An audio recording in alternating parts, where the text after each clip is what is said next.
Greetings from Tokyo, my dear friends. This is Daisuke, and I very much hope that this video finds you well and in very good spirits wherever you are in the world. And today, if you don't mind, I would like to continue on our journey and discussion through the works that are directed by the great Japanese filmmaker and artist whose name is Takeshi Kitano, also known as Beat Takeshi. And this is a film that was released in 2017, and it is known in Japanese as Outrage Coda, or in English, Outrage Coda. And here's the Japanese Blu-ray of this very electrifying film, Outrage Coda, that, as we also know, serves as the third and we think final film in this so-called sequence or trilogy of films known as the Outrage series from Takeshi Kitano, beginning of course with the great film Outrage, and then continuing on with the equally great and fascinating work Outrage Beyond or Beyond Outrage, and now concluding with this great work, Outrage Coda. The plot is involving the character of Beat Takeshi. Beat Takeshi plays the character of Otomo, and we recall the character of Otomo and what role or roles he played in the first two films. Well, now we understand that given the events that concluded the second film, those very surprising and explosive events, we understand that now in between the end of the second film and the start of the third film, he, the character of Otomo, finds himself in Korea because he is now associated with or under the protection of this powerful man known as Chang, who has this organization centered in Korea, though there are connections and links with groups in Japan. But that's the reason why Otomo now finds himself in Korea at the start of the film. However, there are certain events that occur with regard or in connection with Japanese gangsters, and in particular gangsters that are affiliated with the group called the Hanabishi Kai. And due to certain specific plot events that trigger other plot events, we realize that there is this whole web of characters that are engaged in this kind of gangster-related intrigue or chicanery, and plot revelations and rivalries emerge, and we realize that there is this whole web of rivalry, interfactional rivalry, intrafactional rivalry, and also rivalry that is hidden and also hidden and latent, but also very much out in the open, and thus creating this huge web of gangster intrigue in a way that we saw so fascinatingly portrayed in Outrage and Outrage Beyond or Beyond Outrage. So that tradition, if you will, continues on with such force and such relish in this third film, Outrage Coda, thus leaving that decision up to Otomo, the Beat Takeshi character, as to whether he will go back to Japan and exact some kind of vengeance or retribution or revenge for the wrongs which have been committed against him. So therein lies, I think, the very essence of the plot, Outrage Coda. But as we saw in the first two films, this film, Outrage Coda, gives rise to a very complex web of intrigue and betrayal and surprise that is very much up the alley of what makes Kitano films so great, especially in this age. The way that he creates these connections, the way that he shows us action and consequence, the way that he shows us that this whole huge network of criminal criminal organizations that is on an international scale, because it's now reaching out outside of Japan into places like Korea. We understand now that this whole network of very powerful men can essentially be affected or can topple by these very seemingly insignificant, very human moments that turn into this or that cause this chain reaction that have the potential of basically destroying the entire house of cards. And so I love this connection between the seemingly daily and mundane, the day-to-day goings on, if you will, of the Japanese gangster, and the rivalries and the petty rivalries that can exist between these characters, and how that can snowball into something really big and really consequential and really violent and epic in terms of the grand scale rivalry that can emerge. So that, I think, is at the heart of what makes this film great, and it's a continuation of that spirit that we saw in the earlier two films in the Outrage series. I think it's carried on so brilliantly and so effectively here, Outrage Coda. But if it's of course its own story, because we have a set of characters that are a little bit separated in time from, say, the events of the second film. Though we should say that there is overlap, and this is a very important point too, which is that I think if one is going to watch this film, one should of course watch the first two films. Watch Outrage and then watch Outrage Beyond or Beyond Outrage, and then watch Outrage Coda. Because I think watching Outrage Coda without the first two films might leave one a little bit confused, because there is a reliance on many of the characters that we saw in the previous films. They will appear here. There are some new faces, of course, but they're all generally centered around that organization or organizations that we saw presented in the first two films, and primarily the organization of the Hanabishi that we saw presented primarily in the second film. And specifically, we have these great characters within this Hanabishi organization, this criminal gangster organization.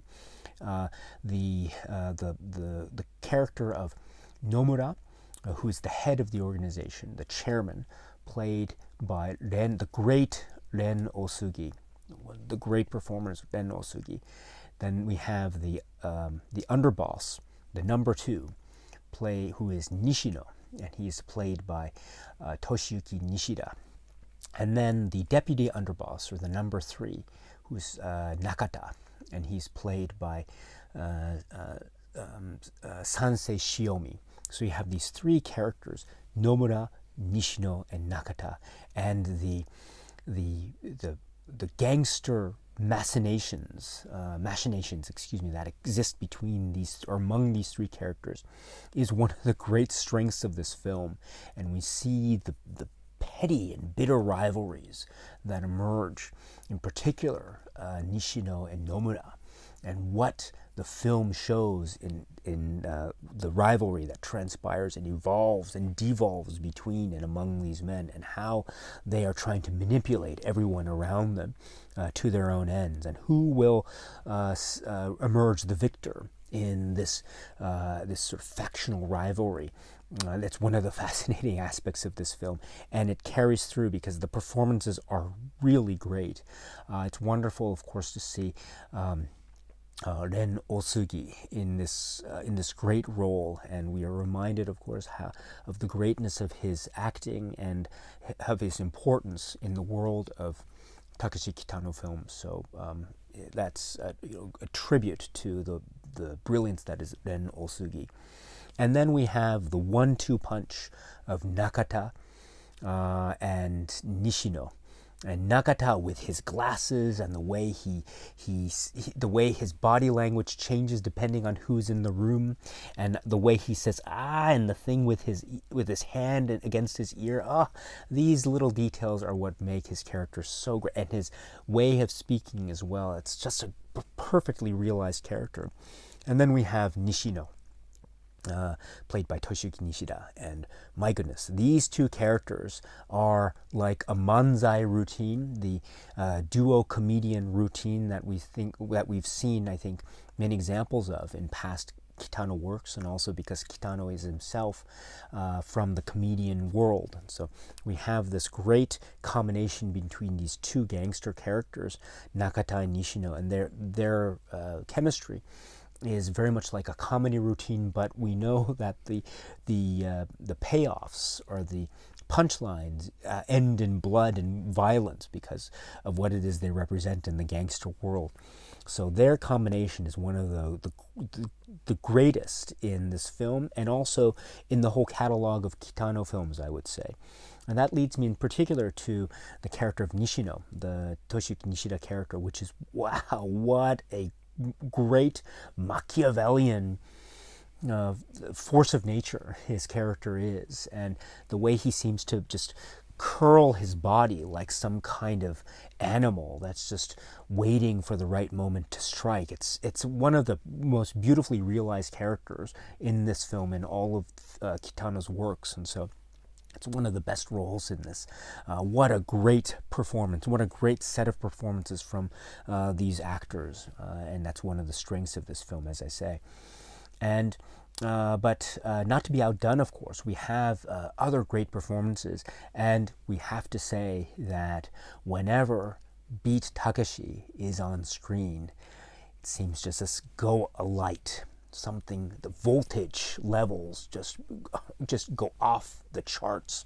His performance as Otomo is one of the greats of the age in modern Japanese cinema, when he's speaking to characters and the anger and the seething anger, and you can sense it bubbling up, and you can also tell that he is thinking, and his thinking process is part of the reason why, and how we feel that as audience members, one of the reasons why we are so attracted to him as a character, because we know that he somehow will get the job done.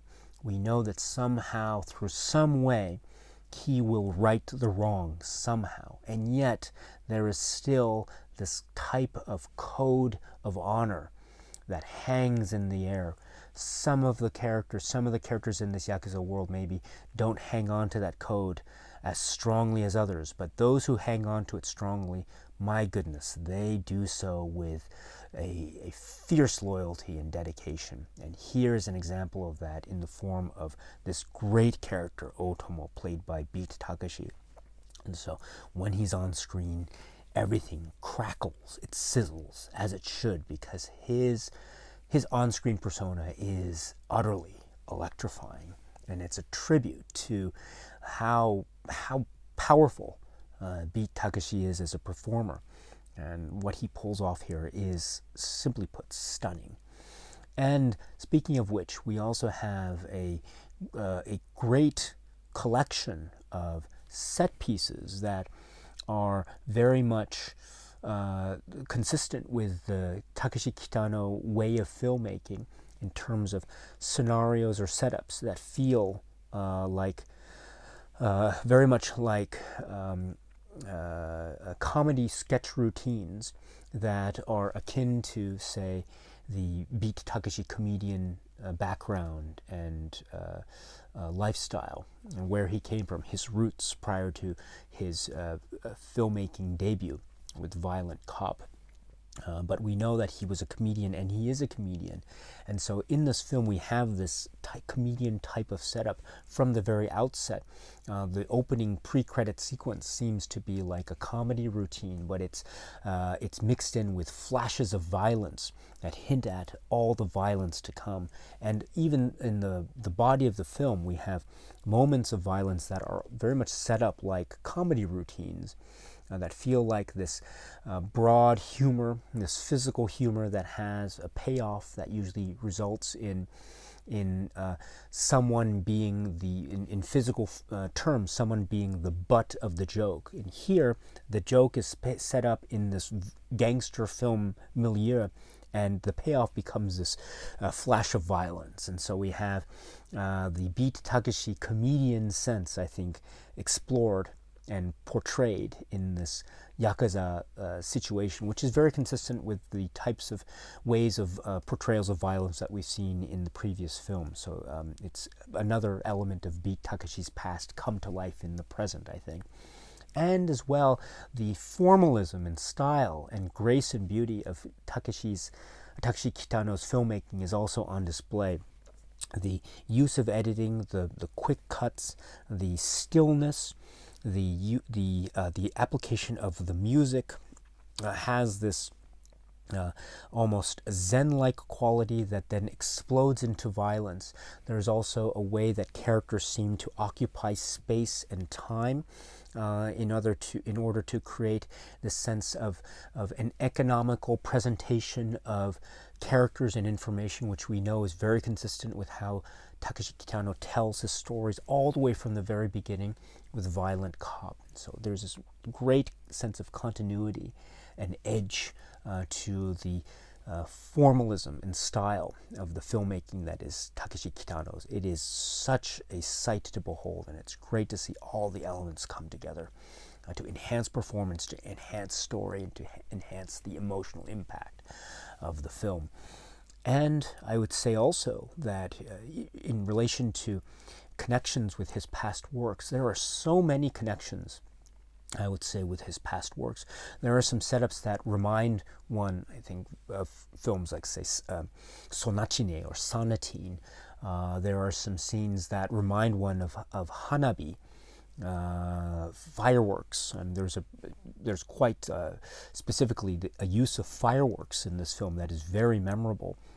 There are also connections, relationships between various characters that I think recall some of the very tender and emotional duo character relationships that we saw in, say, films like Kikujiro, or films like Brother, or films like Dolls, or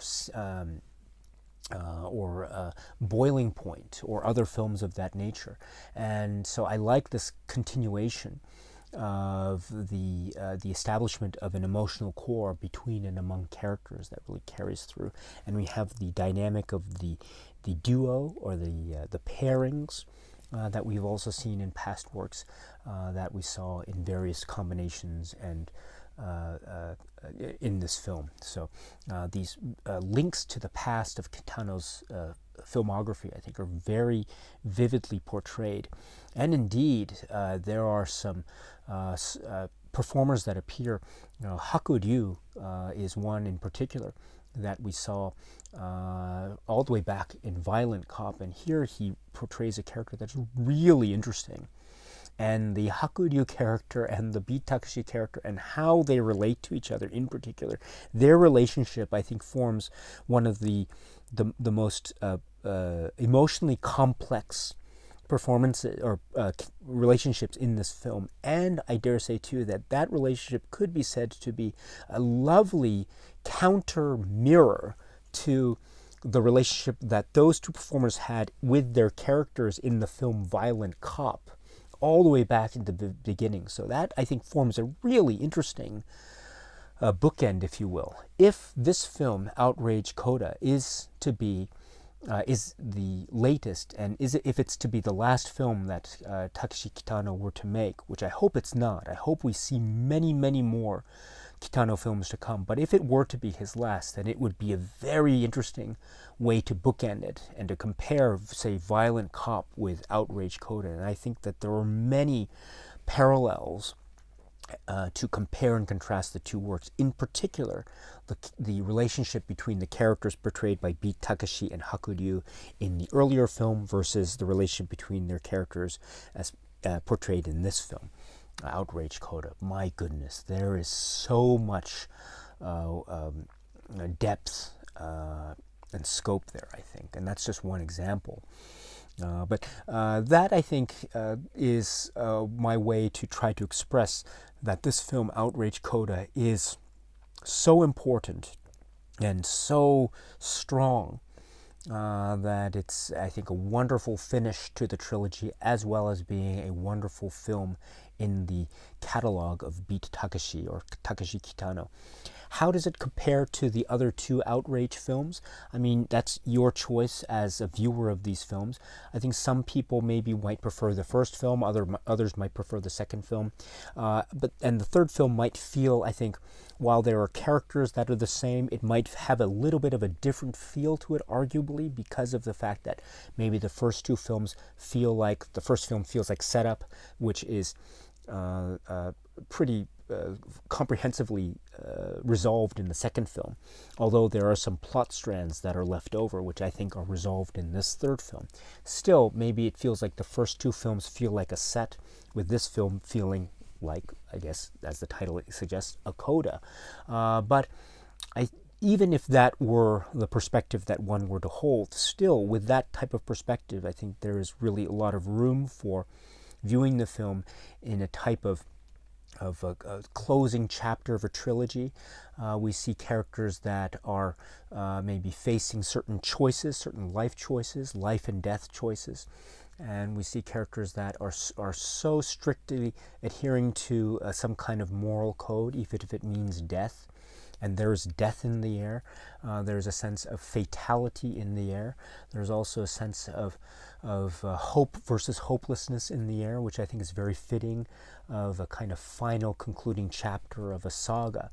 And in that way, I think even if it were considered to be a quote-unquote coda to the other two films, still I think it's a very fitting tribute to what has been established prior. And I do think that it is, in its own way, its own powerful work. And so I don't personally think that it being quote-unquote a coda makes it less of a film than the first two films. I don't think it's a weak film at all. In fact, I think it's really strong, and it goes head-to-head with the other two films in terms of entertainment value and emotional payoff, in my view. So it's another continuation of the world, and it's a closing chapter to that world that I think could go on and on and on if Takeshi wanted to do so, but Takeshi Kitano wanted to do so. But in any event, we have, as of now, this being the latest and last film directed by Takeshi Kitano, or Beat Takeshi. This is Outrage Coda. And so with that, I should say that once again, I do want to emphasize or re-emphasize that I wish so much that we can get another film from Takeshi Kitano very soon, because what I've tried to express in these videos about his works is just how much I really love his films. I love his outlook, I love his approach, I love his style. I love how he's doing a lot of things that feel fresh and new. He seems to be reinventing a lot of genres that he is dealing with, and he's not afraid to do something new and bold and inventive, while still maintaining a sense of his own identity as a comedian, an entertainer, an artist, a filmmaker, and a human being in all senses of that term. So this is the end of the journey as of now. But once again, I do want to say that I hope the journey will continue on in some form or another in the near future, because my goodness, if ever there were another Kitano film, I would be so over the moon, because I do want to say once again that he is one of my favorites. Kitano Takeshi, Beat Takeshi, one of the greats in modern Japanese cinema, and one of the greats in Japanese cinema, period. And one of the greats in cinema, period, if you ask me. This is the film Outrage Coda from the great filmmaker and artist Takeshi Kitano, also known as Beat Takeshi. Okay, my friends, so that's it. And so thank you very much for joining me on these discussions of the films Takeshi Kitano. And if anyone is coming to the world of Kitano for the first time, I certainly hope that you enjoy those films, and please let me know anytime. I'd love to hear your thoughts and comments about them. And for anyone else who is a fan of the world of Kitano, the works of Kitano, please let me know. I've been hearing from a number of people already about their favorite Kitano works, and it's been such a pleasure for me to read your reactions to, for example, your favorite films or your favorite performers in the films, etc. So if you want to continue those comments, or if you want to leave behind some more, I would love to read them, my friends. I feel so fortunate that you would be willing to share with me a little bit of your own views and your own perspectives about these great films. So anytime, my friends, you are always welcome. I'm always in the mood to talk the films of Takeshi Kitano. And with that, I want to say thank you very much. And so until we meet again, please be happy and healthy and well, and please keep on watching a lot of great, great movies. Thank you so much, as always, for your time. I very much appreciate it. Stay strong, stay safe, and cheers.